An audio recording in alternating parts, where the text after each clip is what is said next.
Mon nom est Colette Dard, je suis la directrice générale de la télé communautaire Télévague. Nous couvrons le territoire entre Bonaventure et Chandler inclus, ainsi que 2 MRC. Cette belle aventure a commencé lorsque j'ai fait une entrevue intitulée Brin Jazette. J'avais été invitée dans le but de promouvoir mon organisme. Instantanément, j'ai eu la piqûre. Ayant un grand intérêt pour ce médium, je suis devenue animatrice-réalisatrice.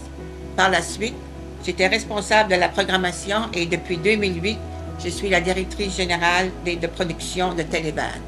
Dès le début, nous avons vite réalisé que notre télé jouait un rôle indispensable dans notre milieu en donnant l'accès à monsieur et madame tout le monde qui n'avait pas sa place dans les grands réseaux.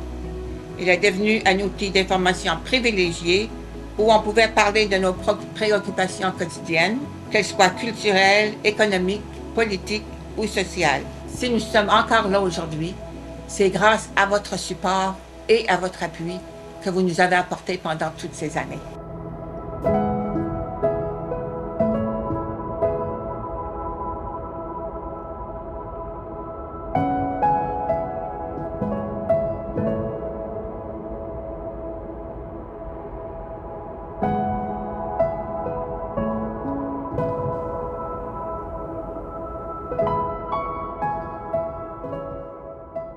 Je commence ma 3e semaine.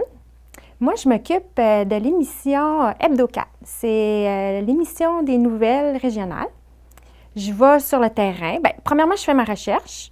Je cherche mes sujets. Je vais sur le terrain. Je fais mes entrevues. Et ensuite, je viens faire le montage. Puis c'est une émission qu'on présente une fois semaine, le dimanche. Bonjour à tous! Je m'appelle Valérie Pinault et bienvenue à la première émission de la nouvelle saison d'Hebdo4.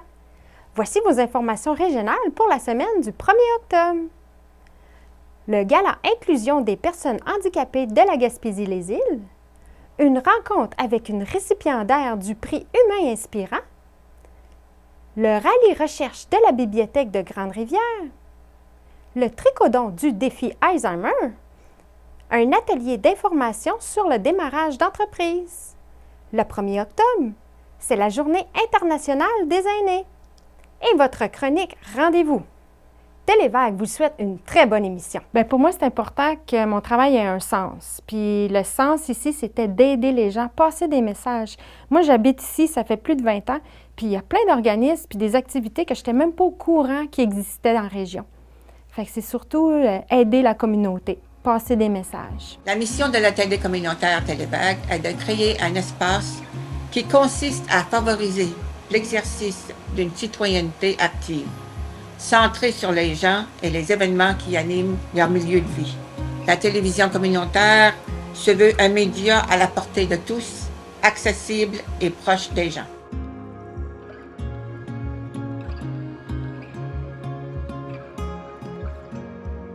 En tant que technicien, je suis appelé à faire plusieurs tâches. Donc, principalement, là, c'est sûr que la gestion technique de la télévision, donc tout ce qui est installation, branchement, tout ça. Mais comme on est dans une petite équipe dans le domaine communautaire, on doit être polyvalent. Donc, je fais aussi de la caméra sur la route, du montage. Donc, malgré que je ne suis pas le seul à en faire, j'ai d'autres techniciens qui font de la caméra du montage, mais je suis appelé à en faire aussi à l'occasion.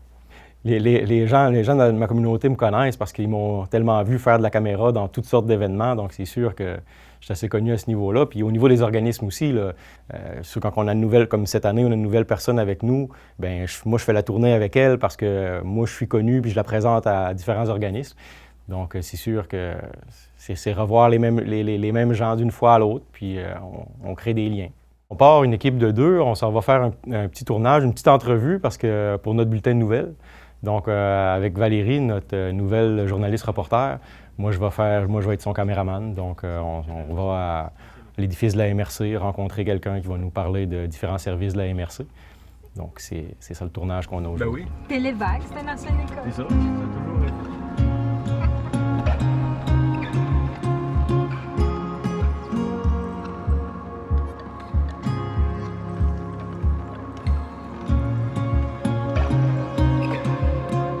J'ai travaillé à la télévision communautaire, ça fait longtemps. J'utilise la télévision communautaire, ça fait des années. Des années. Ça fait dans 20 ans?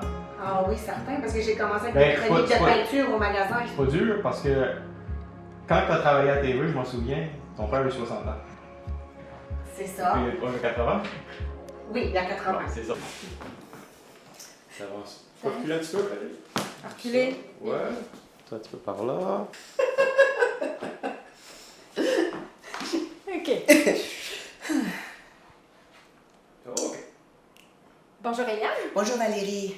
Est-ce que tu peux me parler de tes fonctions à la MRC de Bonaventure? Oui, j'occupe les fonctions d'agente de communication et je suis aussi responsable régionale du défi Ose entreprendre et de la semaine des entrepreneurs à l'école. Puis ça fait 1 an et demi que je suis en fonction ici à la MRC. C'est le temps des inscriptions pour le défi Oser entreprendre. Tu peux m'en parler? Donc, c'est plus pour la semaine des entrepreneurs à l'école présentement. C'est la période d'inscription jusqu'au 19 octobre. Dans le fond, la semaine des entrepreneurs, ça se passe du 13 au 24 novembre. Moi, j'ai-tu bien fait ça? Je sais. Ben oui, toi aussi. OK. Il faut que je l'encourage. Hein. Mais ça va bien, je suis pas trop de misère avec. Ok, bon, c'est le fun. Ah, je suis pas de misère avec. Pas trop Je me pratique, par exemple. Mais en tout cas. C'est ça. Je me Pour prépare. quelqu'un, c'est ça. Je me prépare. Moi, ça m'énervait pas. Moi, je me dis que quand tu veux quelque chose, tout s'apprend. Si quelqu'un me le montre, je vais l'apprendre. J'ai pas de trouble avec ça. Puis en 1 semaine, en 10 jours, on va dire, j'ai appris le logiciel, puis j'ai monté ma première émission. Mais je m'ai pratiqué, par exemple, pour faire mon animation de début d'émission. Je m'ai pratiqué, mais ça a bien fini, je pense, pour une première.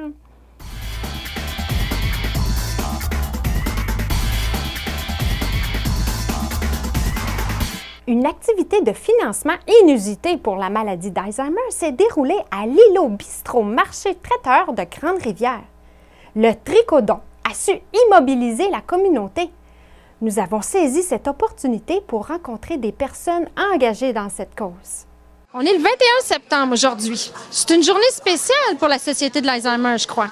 Oui, absolument. C'est la journée mondiale de la maladie d'Alzheimer. Donc, c'est une thématique qui revient à chaque année pour justement qu'on parle de la maladie d'Alzheimer, que c'est quand même une maladie qui est importante partout au Québec en raison du vieillissement de la population. En étant là depuis longtemps, donc ça assure une stabilité à l'entreprise.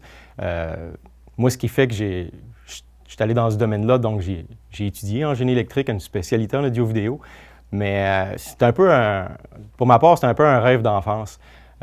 Moi, j'écoutais la télé quand j'étais jeune, puis je me voyais travailler là, mais dans les branchements, dans les fils, en arrière, là, pas animateur. Je me voyais faire ça. Puis le hasard a fait que je me suis retrouvé là. Puis c'est ça. Je pense que c'est vraiment important pour une télé d'avoir une stabilité au niveau technique. Moi, c'est primordial là, pour maintenir les opérations. Puis assurer une qualité aussi là, de production. Vous allez être animateur de l'émission Out and About. Pourquoi vous avez décidé de vous impliquer? Bien, dans le fond, CASA, ça fait longtemps qu'on existe. Puis avant, on faisait cette émission-là pour donner des informations à la communauté anglophone sur tout ce qui est services et programmes pour les anglophones. Mm-hmm. Et donc, on pensait que c'était une bonne idée de renaître ça. Alan, I enjoyed it. I enjoyed the participants. Parmi les émissions qui couvrent Télévague, nous trouvons Hebdo 4, émission hebdomadaire qui traite des sujets d'actualité. Nous avons aussi les émissions culturelles qui traitent d'événements sur le territoire. Ensuite, on parle du hockey, on parle des délibérations de conseils municipaux, des MRC et plus encore. Notre bingo télévisé est nul doute la source principale de financement pour notre organisme. C'est sûr que notre défi premier, c'est de continuer à offrir tous nos services à notre communauté. Moi, selon moi, oui, on est important pour notre communauté parce qu'on sait qu'il y a un besoin pour l'information locale. Surtout nous autres en région, on est délaissés un peu par les grands réseaux, donc la couverture locale est vraiment importante. Je pense que les gens sont reconnaissants de ça. Les événements qu'on couvre, les gens aiment ça voir les gens qui connaissent. On tourne, mettons, du patin artistique, du hockey mineur, des choses comme ça, bien, les gens aiment voir leurs enfants. Il y a un intérêt vers ça. Les conseils de ville, des choses comme ça, bien, c'est nos élus, c'est les gens qu'on connaît, c'est eux qui nous représentent. Donc, je pense que les gens apprécient ça, le fait qu'on donne une visibilité à tous ces événements-là qui, sinon, ne seraient pas couverts. Les 16 et 17 septembre dernier se tenait à l'église de Port-Daniel le 21e symposium de peinture du Week-end des arts de Port-Daniel-Gascon.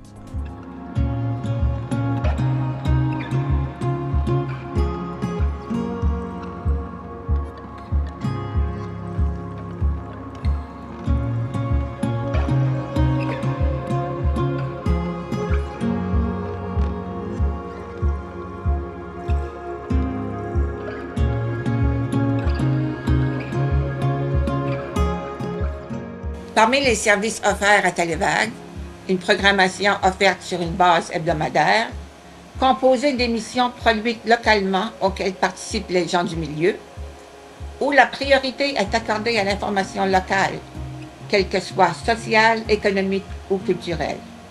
Le service de promotion qui vise à faire connaître les spécificités de notre région, les organismes et leur dynamisme, les artisans, les artistes locaux, etc. La formation qui rend possible et facile l'accès aux ondes, aux bénévoles et aux utilisateurs du milieu. Vous êtes notre nouvel animateur de notre émission Passionné de musique. Pourquoi êtes-vous passionné de musique? Je suis dans la musique depuis j'avais 12 ans. Puis depuis j'ai rendu site en Gaspésie, j'ai plusieurs amis en musique, puis j'ai joué avec plusieurs amis dans plusieurs orchestres. Donc c'est vraiment quelque chose de spécial pour moi.